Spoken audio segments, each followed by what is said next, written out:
Good morning and welcome to our Saturday morning chat, October 3, 2020. I want to thank y'all for being here today and taking time out of your busy schedules.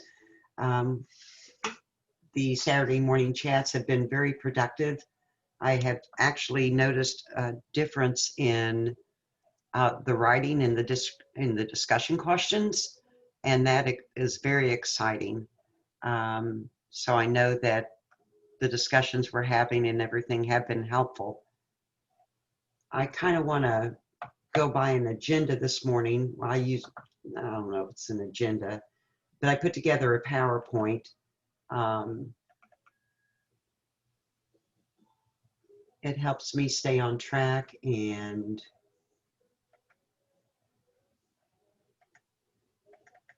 as soon as I can get the right one to show.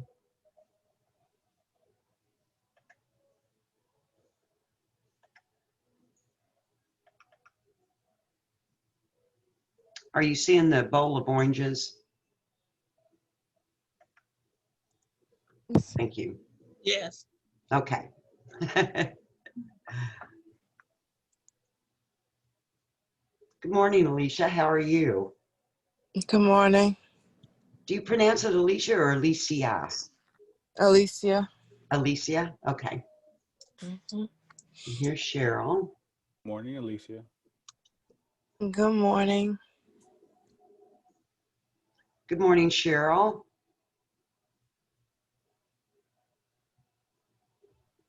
Okay. So what we're going to do today, a couple of you were brave enough to share your research plans. So I wanted to go over that.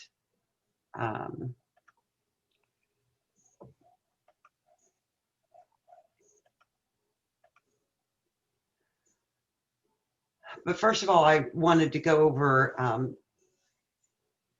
a couple of you have reached out wanting an explanation on the difference between narrative and parenthetical citations. So I just wanted to go over that quickly. There's two different types of citations, as I stated, narrative and parenthetical. Narrative citations are used at the introduction. For example, if you're going to introduce an author at the beginning of a discussion, then you state Smith, provide the publication date, and then continue. If you want to paraphrase some information and put it at the end of the sentence, that is a parenthetical citation.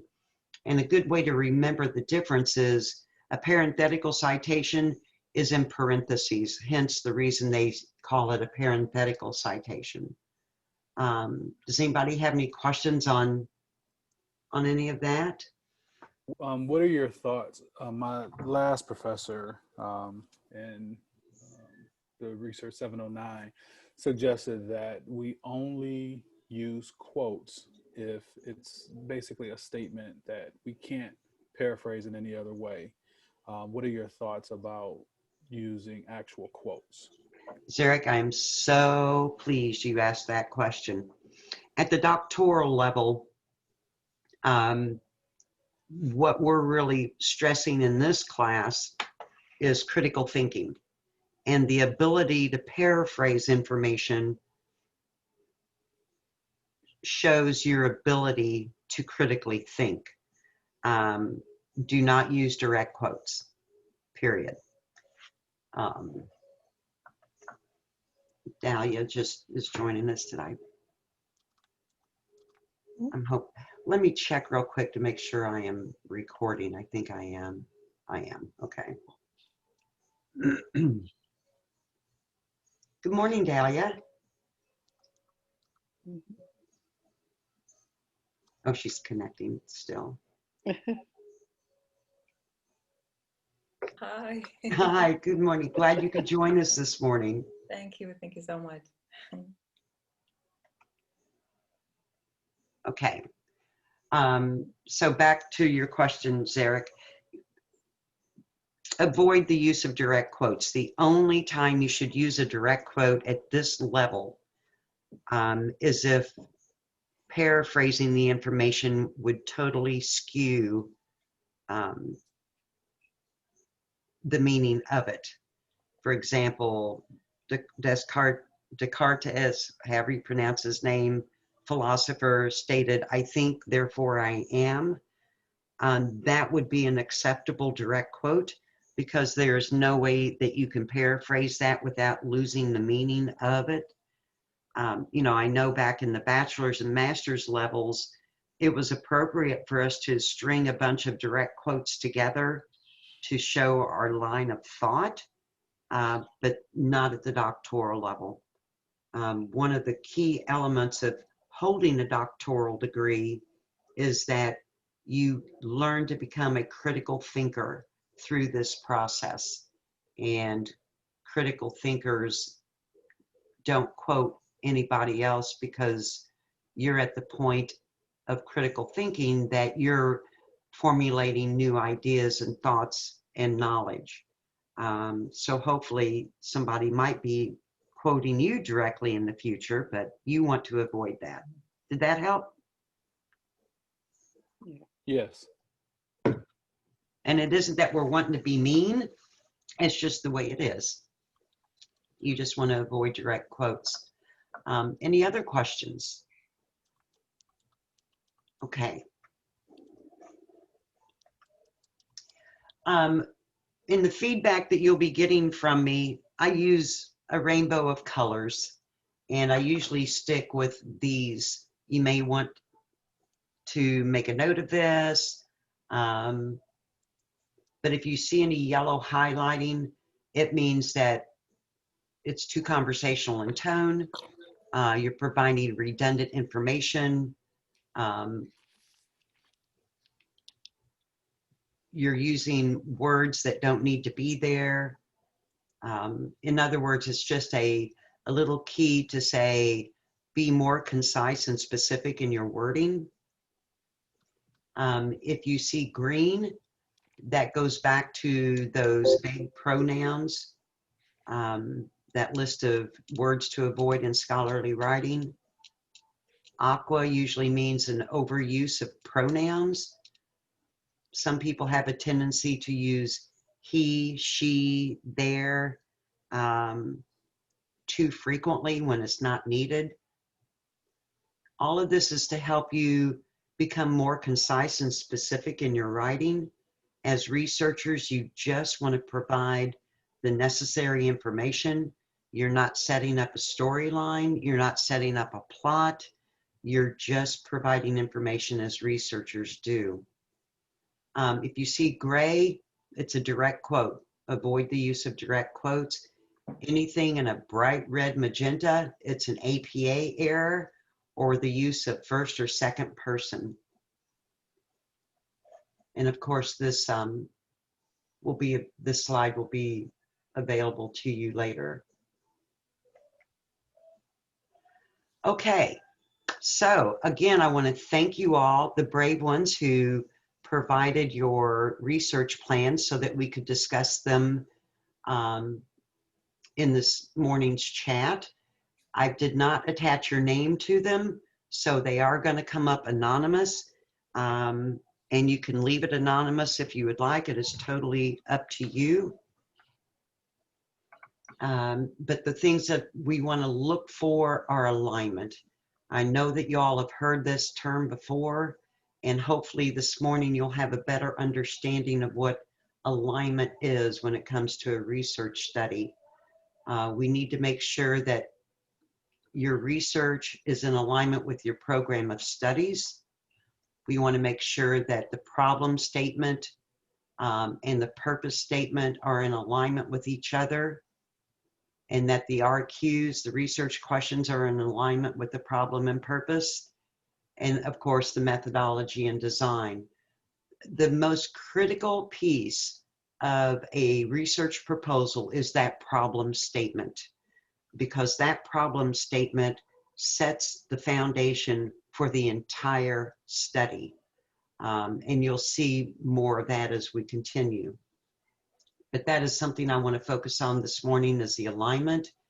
And So this is the first one. The problem statement. The problem is that employee engagement initiatives and organizational commitments towards employee engagement are neglected in some organizations, resulting in decreased job performance, decreased job satisfaction, decreased organizational performance, and increased employee turnover. Now let's look at the program of studies. This student is in the Doctor of Management. Now, if you're in the Doctor of Management program, you want to make sure that your research has something to do with management, policies, procedures, things like that. And this is in alignment with that program of studies. So because it's discussing about employee engagement, it's not discussing anything about the leadership level, but at the managerial level. So looking at that problem statement, first thing I want to do is I want to identify any vague pronouns, which stated are green. I also want to start condensing this and making the problem statement as concise and specific as possible. And you'll understand a little bit better in just a moment when I bring up the purpose statement. So the problem is, if you go back up here to, oh, I didn't want to do that, previous. And here I'm thinking that you can see my cursor, but you can't. The problem is neglected organizational employee. So we want to kind of condense this. The problem is that employee engagement initiatives and organizational commitments, that is what the problem is. But is it? Actually, the problem is that the organizations are neglecting employee engagement initiatives. There's no need to rephrase organizational again because it is stated at the beginning. Neglected organizational employee engagement initiatives and commitments. That's the problem. And what is the consequence of that problem? That resulting in decreased job performance. And if you noticed, I have marked out the continuous decreased because it was introduced as decreased job performance, job satisfaction, organizational performance. And then instead of saying increased employee turnover, let's keep it in the mode of decreased, and the opposite of increased turnover would be a decrease in employee retention. Does that make sense? Yeah. So the cleaned up problem statement is, the problem is neglected organizational employee engagement initiatives and commitments, resulting in decreased job performance, job satisfaction, organizational performance, and employee retention. I hope I read that correctly, in that is what that person is wanting to do. But a way that we can check that is to now look at the purpose statement. We're going to see if the purpose statement and the problem statement are in alignment. Yes, there we go. So,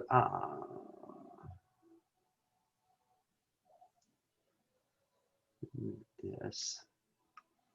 So the problem is neglected organizational. Now, what I've done is I've gone in here and I've underlined the key words and terms that need to be taken over into the purpose statement to make sure that it is in alignment.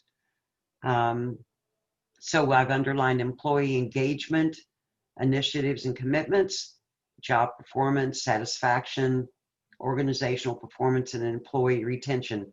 Those are the items, the phrases, the words that need to be repeated in the purpose statement to make sure that it is in alignment. So the purpose of this sequential explanatory mixed method study is to examine and explore attrition rates. Well, attrition rates is not stated in the purpose statement, in the problem statement. Job performance scores is, employee engagement is, job satisfaction is, of non-managerial employees, And then they went on, because this is a mixed methods, and the impact on the organization's performance in a financial organization in Kuwait. So impact is a quantitative word. You want to make sure that you only use quantitative language if you're proposing a quantitative study.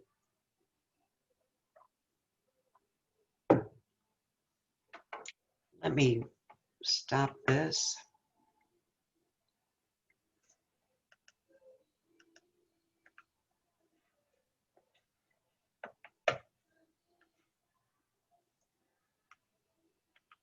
Now, are you seeing the purpose statement in our Q's slide? No. I need to move that back over here. Can you now? Yes. Okay. So let's break this down a little bit. The purpose statement is real close to being in alignment with the problem statement, but there still are some areas that we need to consider. What are y'all's thoughts on this? What might we want to do to make this more in alignment and have better flow?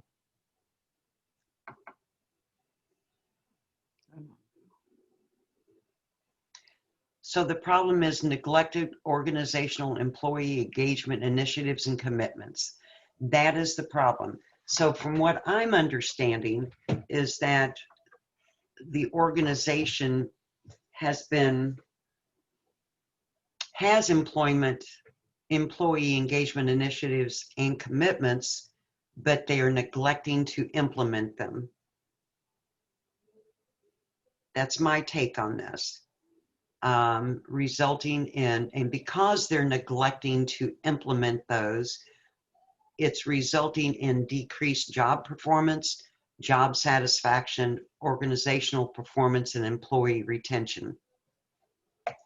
So the purpose of the study should be examine and explore. These are really qualitative words. So, and because this is a quantitative word, from my perspective, this is going to be the qualitative portion of the mixed methods. And then this is going to be the quantitative piece.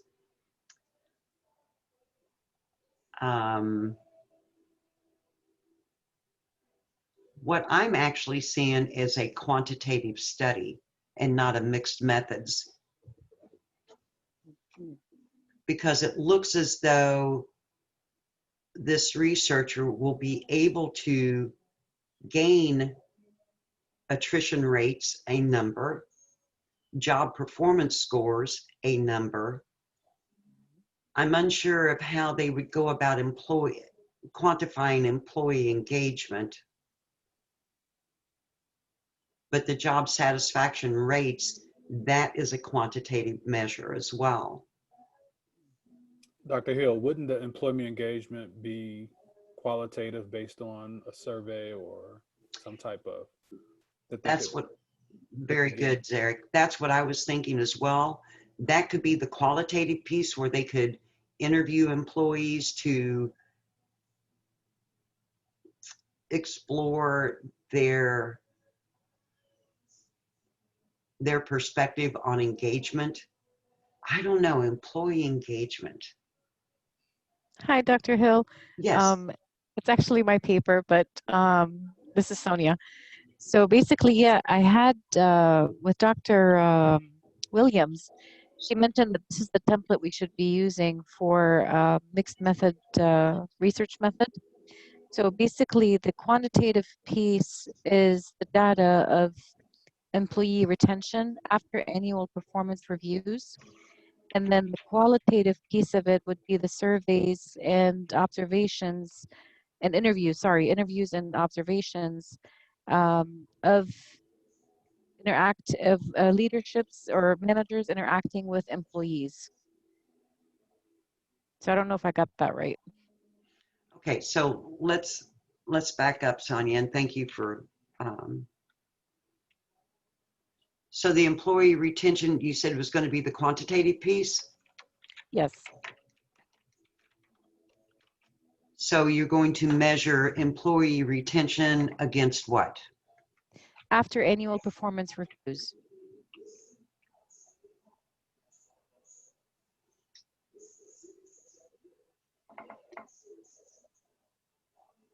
The organization's performance? No, the the employee performance reviews, the annual performance reviews, and then to measure the employee retention after, like how many employees are actually going to resign or want to leave the department after the annual performance reviews.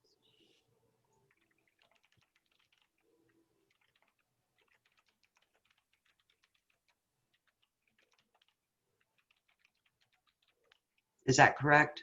Employee annual performance review and employee retention rates?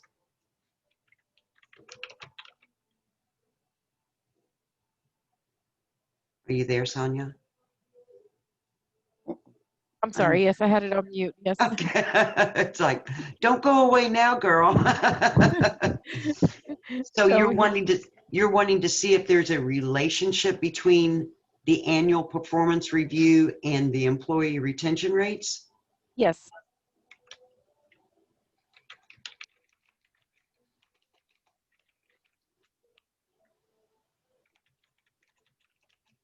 Okay. So that's the quantitative piece, correct? right. And the qualitative piece? The qualitative piece is the to do an observation and an interview of employees, of non-managerial employees, to measure their level of job satisfaction. You can't measure in qualitative, Oh, I'm sweetie. sorry, not measure. To To explore explore. job satisfaction, Yes. you know that there are job satisfaction quantitative surveys that you could use, don't you? No, I did not know that. Yeah, there's tons of them out there. So what you could consider doing is a correlational study among employee annual performance review, employee retention rates, and job satisfaction. Okay.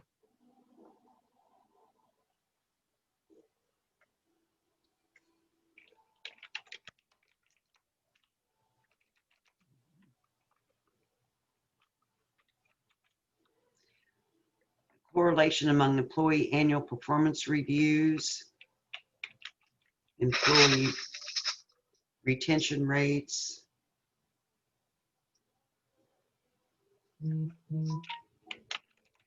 and job satisfaction. Now, is that what you're really wanting to find out, Sonia?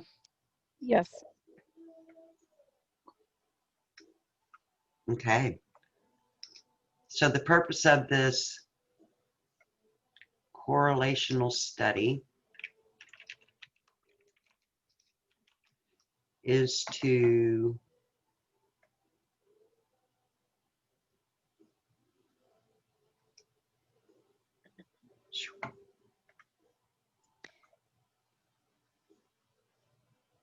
So the attrition rates are actually the, it's supposed to be employee retention scores.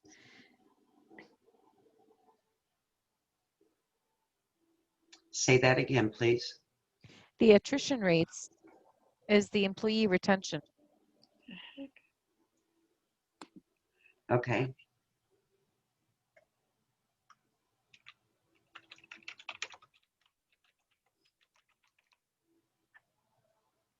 The purpose of this correlational study is to see if a relationship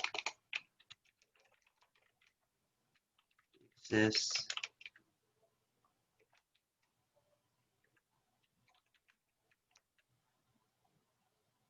no purpose of this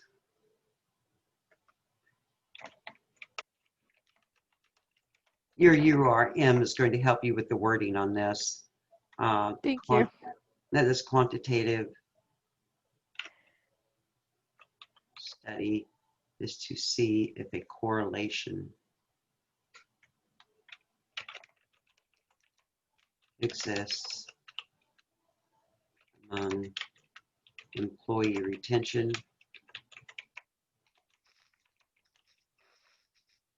performance. Okay.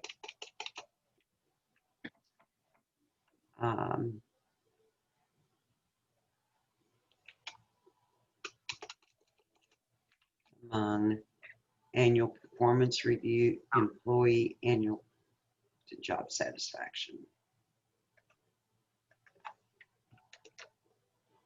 Okay.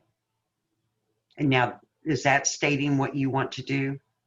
Yes. So the purpose of this quantitative study is to see if a correlation exists among employee annual performance reviews, employee retention rates, and job satisfaction. Correct. Excellent. So in a financial organization in Kuwait. Which may change. Oh, and you all need to know that this could change so many times before you actually start gathering data. And you need to make that okay, because a dissertation journey is a process. Once you are assigned your chair and your university research methodologist, they are going to work together with you to make sure that everything is tight and in the direction that you are wanting to go, and that's something that's feasible.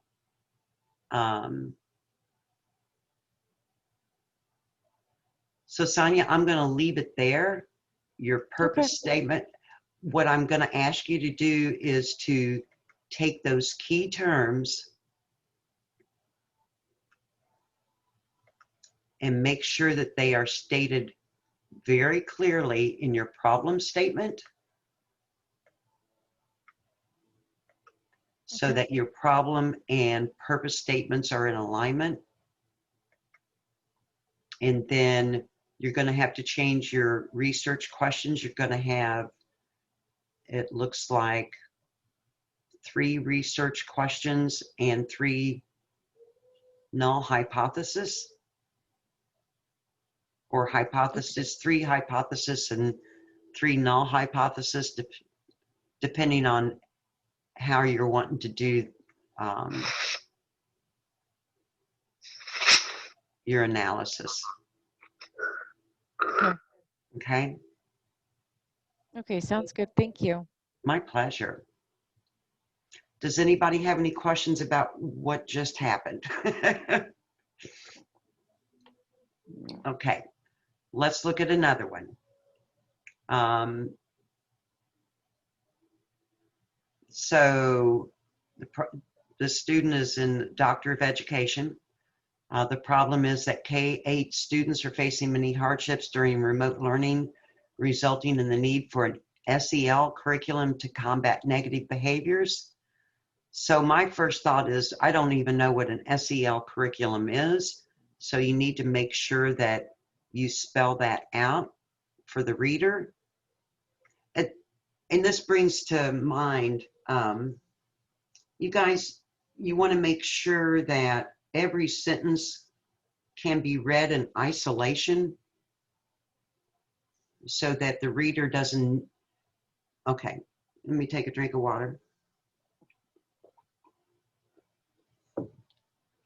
I think I mentioned this the first week or so that we met in our Saturday morning chats. As researchers, it's incredibly important that we be respectful of the reader.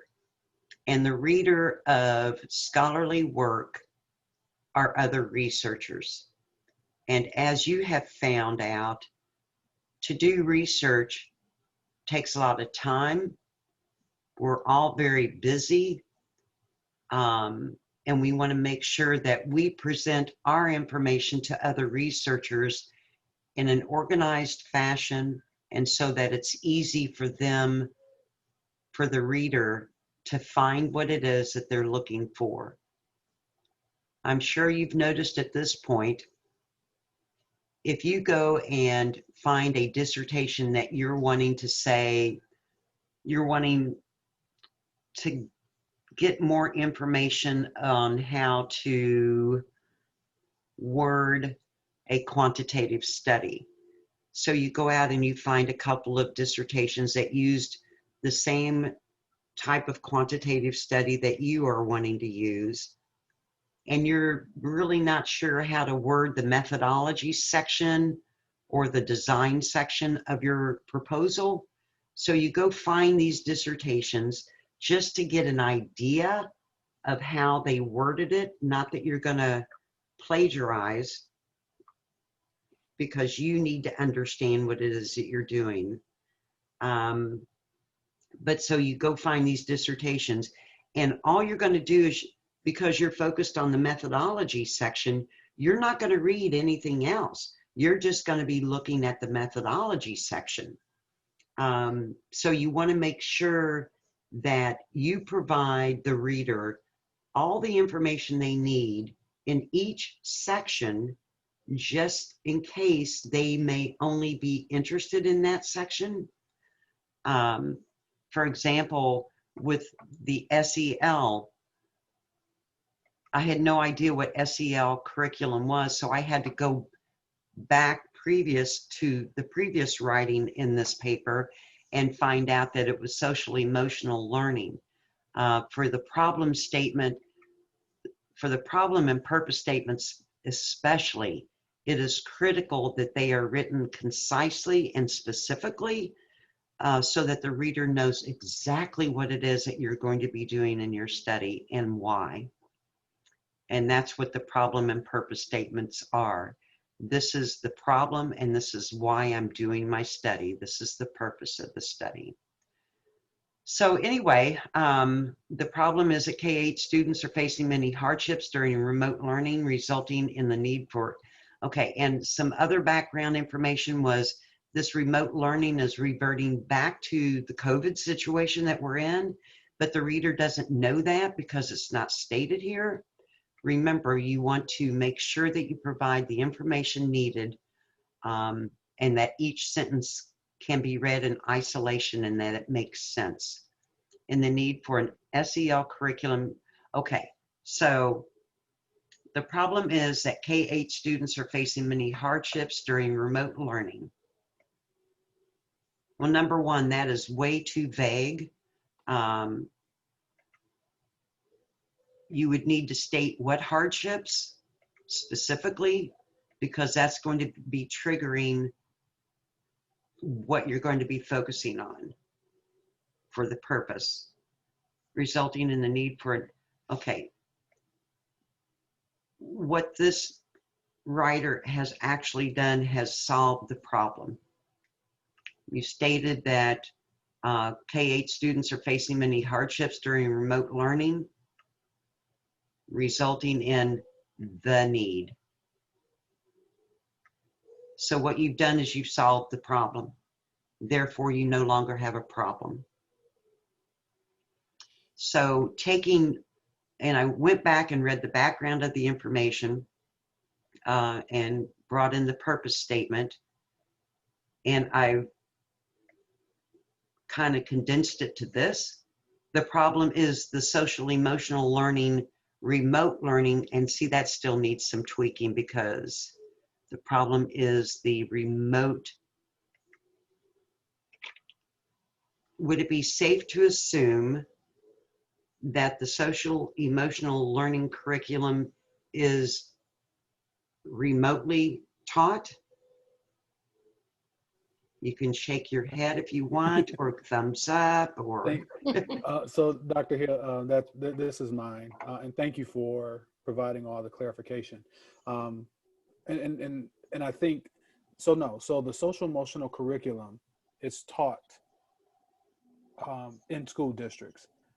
However, during remote learning, the ideal is that it's even more needed to and the ideal is, how is it being used during remote learning to address those needs of the students? Okay.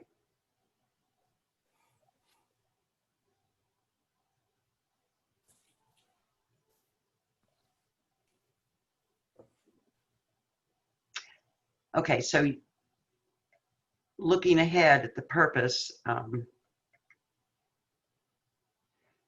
action research. Action research is usually qualitative. Hmm.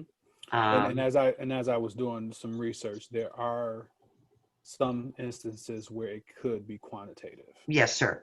There's always exceptions to every rule in research as long as you can justify it and defend it with literature. So the purpose, okay, so thank you, Zarek, for coming forward.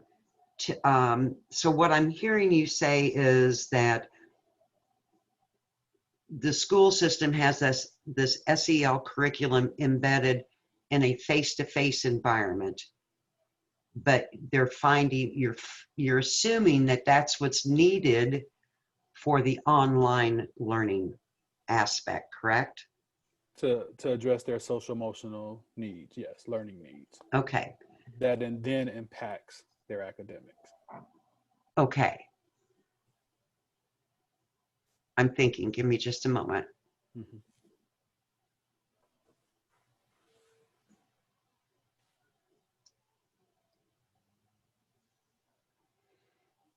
So you have this curriculum.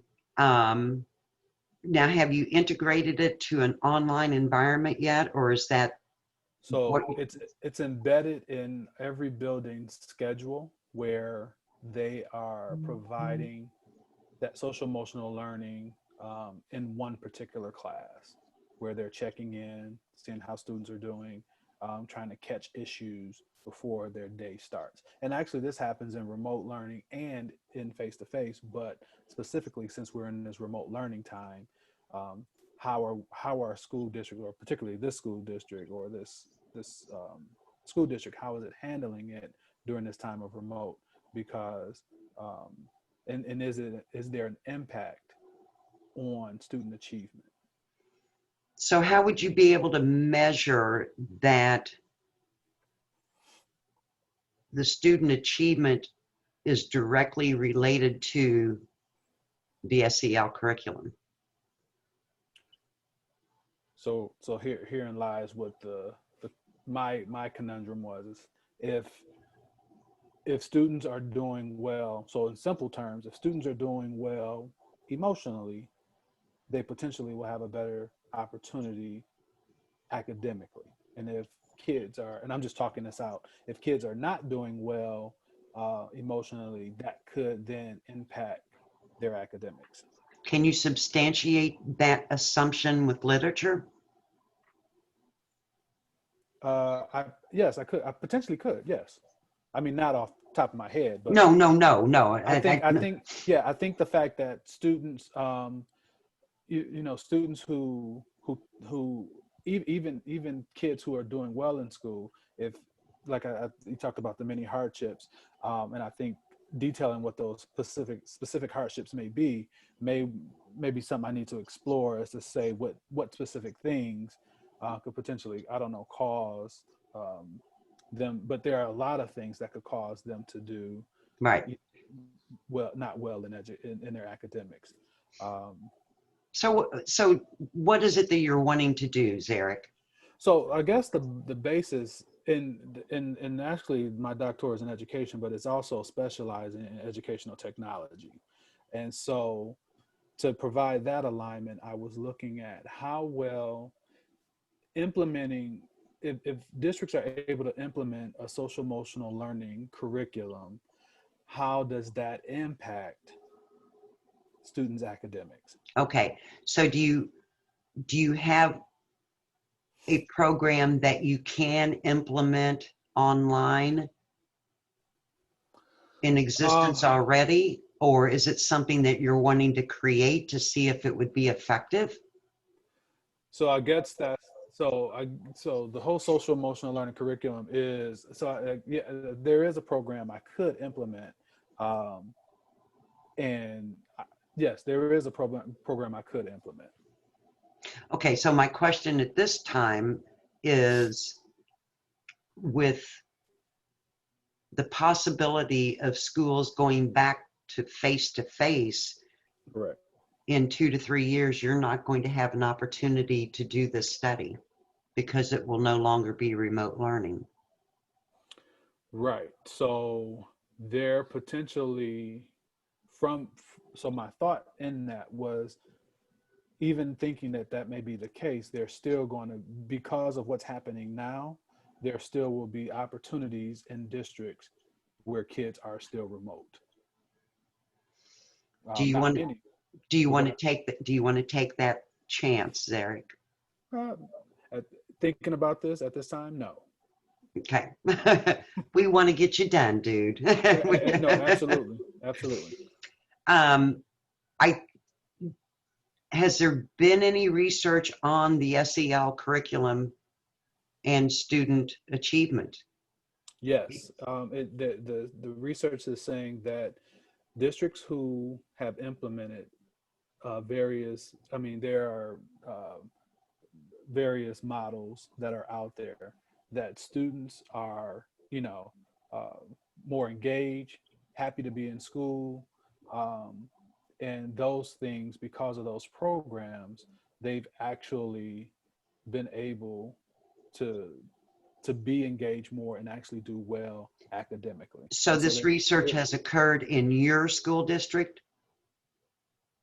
well, yes.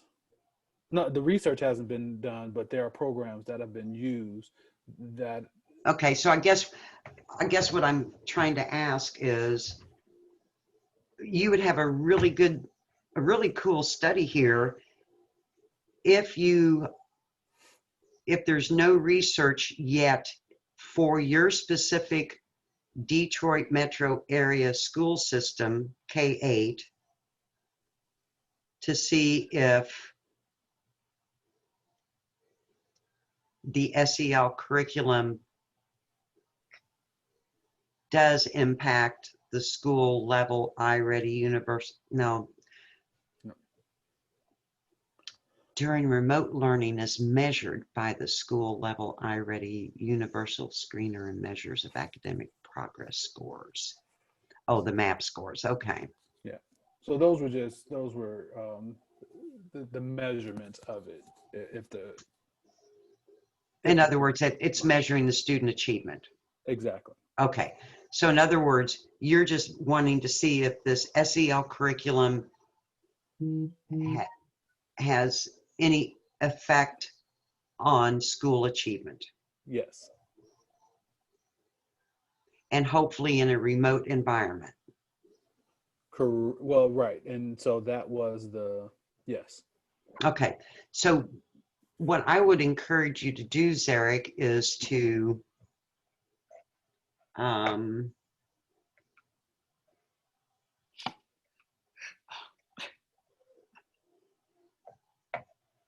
I'm sure you're familiar with the dissertation guide. Oh yeah. Yeah. I would encourage you to look at the program assessment, Okay. because very clearly, and that's exactly what you're wanting to do. You're wanting, can you see the program assessment on the screen? Yes. Okay. That's exactly what you're wanting to do. You're wanting to take this program to see if it's doing what it needs to be doing. Correct. Yeah. That's a very clear cut and easy study to do. And you could even have two segments to it, Zarek, one on online and another one face to face, Hmm. because we still need to look at 2 years down the road. Exactly. Does that help? Oh, that helps tremendously, because it was a struggle. I knew what I wanted to do, is just figuring out what avenue do I want to take Yeah. to get there. And this research, like I said, it hasn't been done in my district, and I know my district would love the fact that they're getting free work done for them. you know, and if you go talk to the super or whoever it is and ask them, would this be helpful for the school system, the district, if I was to do this research? Let them know what you're doing and why you're doing it. And, you know, their ears are going to perk up. And they're really, you just don't know what doors that's going to open for you, Zarek. If you can provide your school district with research, data-driven research that would be helpful for them, you know, it's a tit for tat type thing. Right. Okay. Does that, All right. so No, that helps because I have and I think the face-to-face and online would kind of help. And I guess the alignment I was trying to get at is that the educational technology piece yeah, is found in, is it the actual measurement tools, or where is that, where is that alignment found then if it's online. not online, the remote? Okay. Yeah. All right. Yeah. That's what, okay. And, you know, I would even suggest that you do both face-to-face and online. Okay. I think that's, yeah, because I mean, right now I'm literally writing the plan for us to come back face to face and also be online. Perfect. Yeah. Oh, that's just absolutely perfect. And that way you could even go one step further, maybe in your next research or even in this one, and see what difference, what levels of difference in student achievement between the two. Gotcha. And a lot of times, you know, whenever we're trying to come up with a problem and purpose statement, just having a conversation like this is so helpful. And that's, you know, and that's what I'm wanting to do for y'all, is to have these conversations. And having these conversations, for example, between Sonia and I earlier and between you and I now, Zarek, it's helping everybody else as well, because it's, these little things are clicking in their brains and they're thinking, ah, I need to look at that. Okay. Yeah, I would think of program evaluation, because you're going to be, what you're wanting to do is you're wanting to evaluate that social emotional learning curriculum to see if it's affecting student achievement levels online and face to face. Great. I think that'd be a great little study. Oh, and I think that is perfect, because we actually have a student support network, and that's their whole entire department, and they're using various things, and so I could connect with them to kind of to really get this working. Awesome. Awesome. Thank you. That I appreciate that. My pleasure. Does anybody have any questions about anything at this point? Zarek, would the SEL go for students with learning disabilities? Yeah. Ask me that again, Cheryl. I was asking him, would his program be good for students with learning disabilities? Yeah. So it would be, and now that I'm thinking about a program evaluation, it potentially could be K-12 and all students. Okay. Yeah, this would be for all students.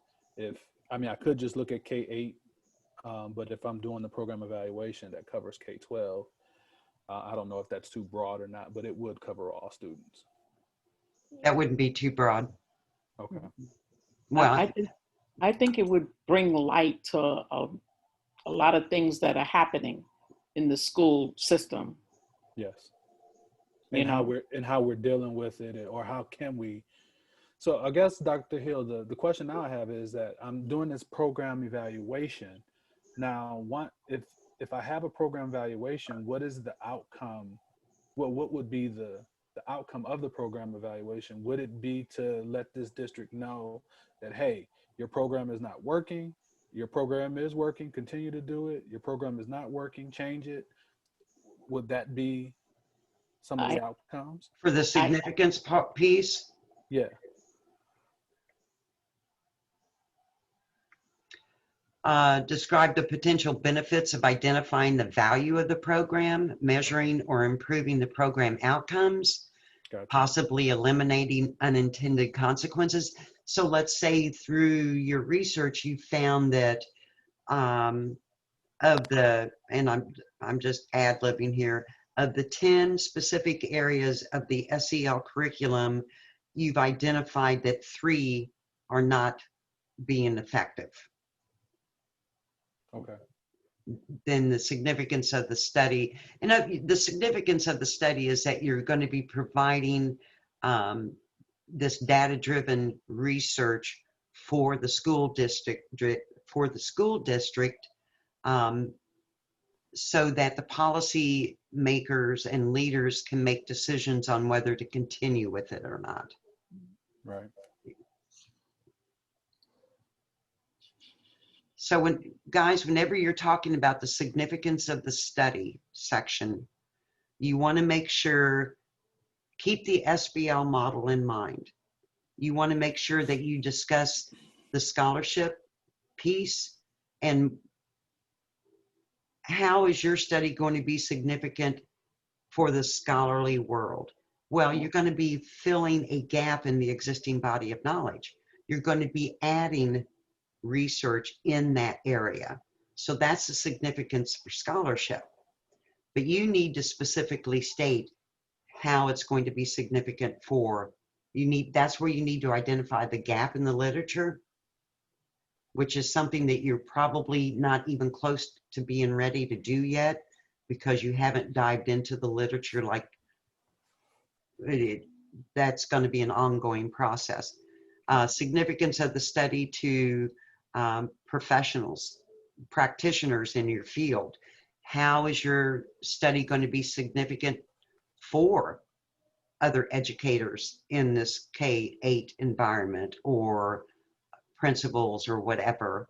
And then leaders. How is it going to be significant for leaders? It's going to provide the leaders an opportunity to assess whether this program is valuable, if it's worth it, if the monetary output is worth it, is it feasible? So just with the significance of the study section in your prospectus, you want to make sure that you cover those 3 areas. Remember, the SPL model is the main foundation. That's what this entire doctoral program is framed around, is the SPL model. Good questions. Mhm. Okay. That's going to be a good one. Yeah, it is. That's going to be an interesting study, Eric. Thank you. I feel your pain. It's okay. Right. Okay, so just want to go, I posted this in the classroom, but I also wanted to go over it this morning for clarity on the assignment for this week. Something I just can't stress enough, guys. Remember that everything in this class is progression. It 1 week builds for the next week and for the next week. So it's a progression. It's scaffolded very well. So keep that in mind. Know that this week, you were focusing on, we've been discussing the elements of critical thinking, which include AES, analysis, evaluation, and synthesis. The assignment this week requires you to practice your critical thinking skills. I want you to note how the worksheet contains those 3 areas: analysis, evaluation, and synthesis. You're going to be analyzing 2 articles. The articles, I'm just going to give you a heads up, they're not the best written articles, and but one's written pretty good. The other one, you'll just sit there and think, this got published, really? But that's to expose you to what you're going to be finding out there. You're going to be finding really good articles, and you're going to be finding articles that are not written that well, but it's the content in the articles that's the important piece. So in other words, Payne, Gainey, and Suey articles, you're going to be reading those, and you're going to be answering the questions in the worksheet. And that's going to, those questions and the way the worksheet is set up, it's a process, it's step by step. You're going to be looking at the explicit and implicit meanings of both articles. That's the analysis piece. That's where you're breaking down what it is that the authors are writing. After analysis, you're then directed to evaluate. You're going to compare and contrast both articles. What is one author stating that might be in opposition to the other author, or what might be some similarities? The worksheet states to evaluate based on a chosen set of criteria, based on the information that's in the articles. What set of criteria will you be focusing on for the critical evaluation piece? So what you're challenged to do when you're reading these articles, what are some things that maybe both authors are discussing that you can set as your criterion for your evaluative piece? It will jump out at you, so don't get stressed about thinking about it. Just start reading the articles and keep in mind, what are some criteria that I can use in my evaluative piece? You're then prompted to consider your personal situatedness on the topic being discussed in both articles. Remember that your perspective, situatedness weighs heavy on how you view a topic. Consider your biases, your personal perceptions, and your personal opinions. And once you identify them, place them in check. It's like we encourage you to research a topic that you're extremely passionate about because you're going to be living with it for 3 to 4 years. But you also have to recognize your own biases when it comes to your passion, so that you can put that on the back burner and you can look at the research objectively, not just through your lens. Then the synthesis piece at the end. As we discussed in our Saturday morning chat last week, this is where you're going to read both articles, you're going to analyze it, you're going to tear them apart, you're going to do the evaluative piece, then put them away. Don't look at them again, and think about the criteria that you've set. Think about what the authors are discussing. And then that's where the synthesis comes up. That's where your thoughts come through. The synthesis piece provides you the opportunity for you to find your scholarly voice. And that is what you need to do as a researcher and you're going to notice in these 2 articles, it's easy to see their scholarly voice. It comes out loud and clear. What's your scholarly voice going to sound like? What's it going to read like? That's what this is helping you to do in preparation for writing your dissertation. Keep your biases and personal opinions in check. Don't forget inferences and assumptions.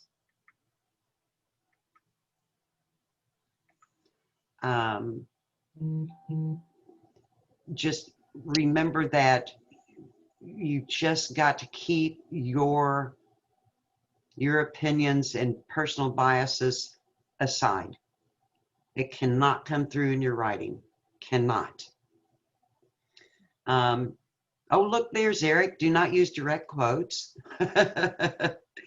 Do not use first or second person. This is not a reflective piece. I do not want to see any first or second person. No we, no our, no I, no my, no mine, nothing first or second person.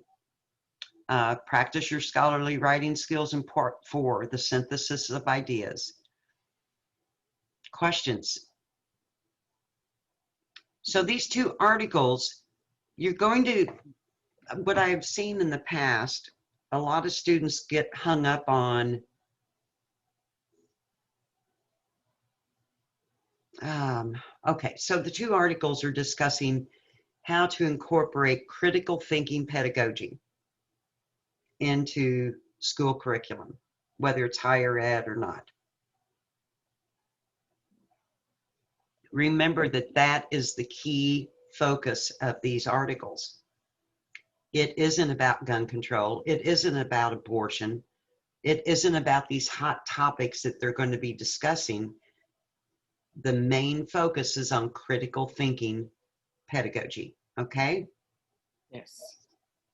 Because it's real easy, especially if you're passionate about any of those above items, to get sidetracked and want to discuss that. That's not what it is. Always go back and read the assignment description, read it carefully, read it before you start, read it while you're doing it, and when you're done with your paper, go back and read it again to make sure that you covered everything that needs to be covered. Moving forward, every assignment must have a properly APA 7th edition formatted title page and reference page.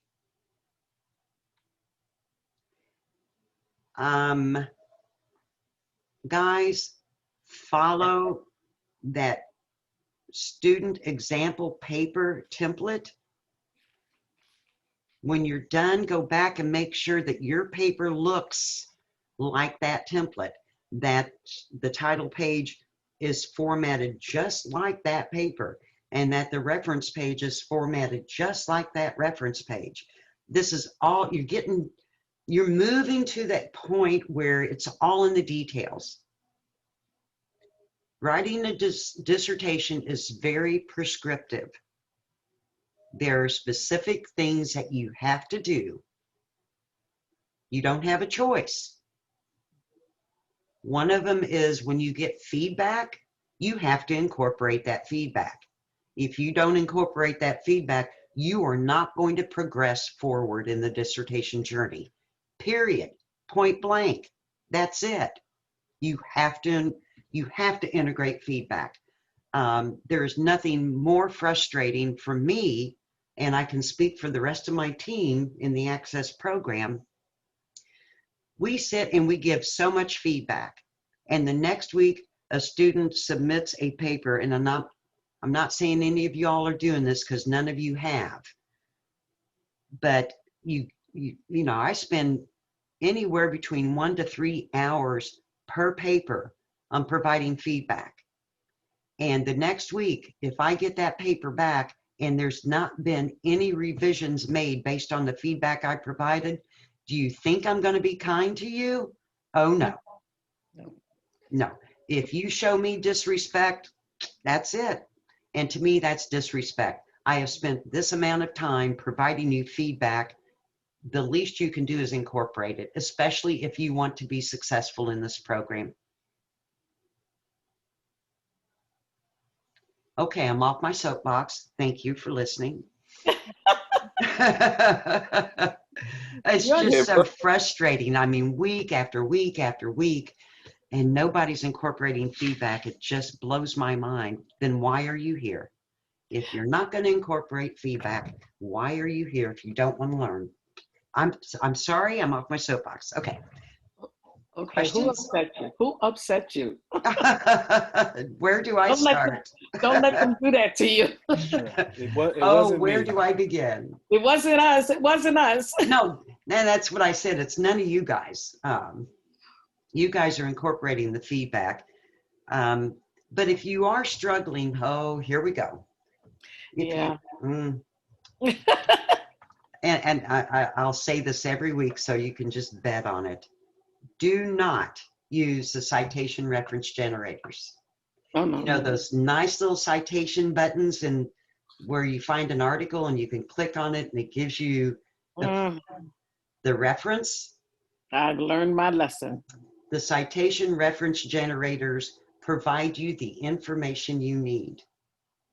They are never formatted correctly. Every citation reference generator has a disclaimer, and it states, this is I'm paraphrasing, this is the information you need to format to APA standards. but it is up to you to format it correctly. Mhm. You have to do the formatting. You have to get out that APA manual. If you don't have an APA manual yet, shame, shame, shame. I Order need a one on look, I need a magnifying glass because I can't see it. get on Amazon I have today it. and they can have it delivered in 2 days. Yeah, I Get, got mine. But Get- my Lord. get that APA manual. Also utilize Al Purdue. If you're not familiar with Al Purdue, an incredibly awesome, there's a lot of students, you didn't hear me say this, there's a lot of students that use Al Purdue and they've never had to buy an APA manual. It is so user-friendly. Al Purdue. As in a hoot owl, a bird, Mm-hmm. OWL, Purdue. Purdue Okay. University provides that for all of us researchers. Okay. And you want to make sure you go to the APA part. They also have some incredible little workshops that you guys could take on Al Purdue. Okay. Also, apa.org is another great APA resource. Also, let me share my screen again.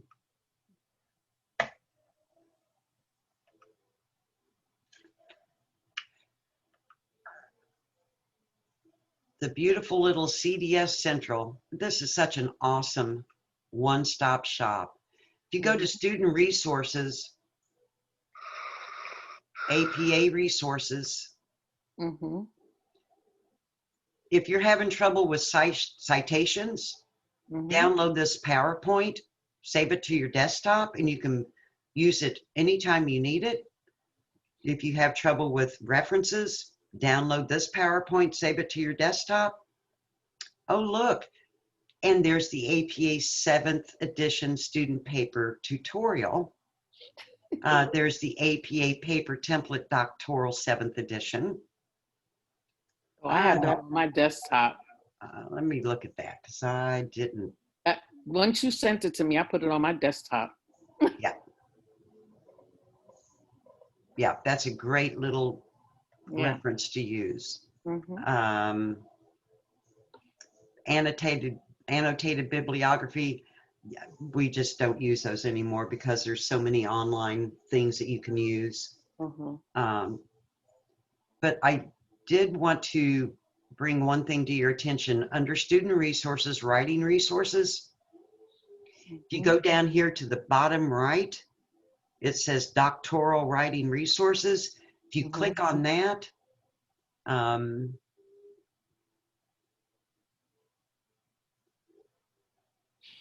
great information here. If you really are struggling with learning how to paraphrase, go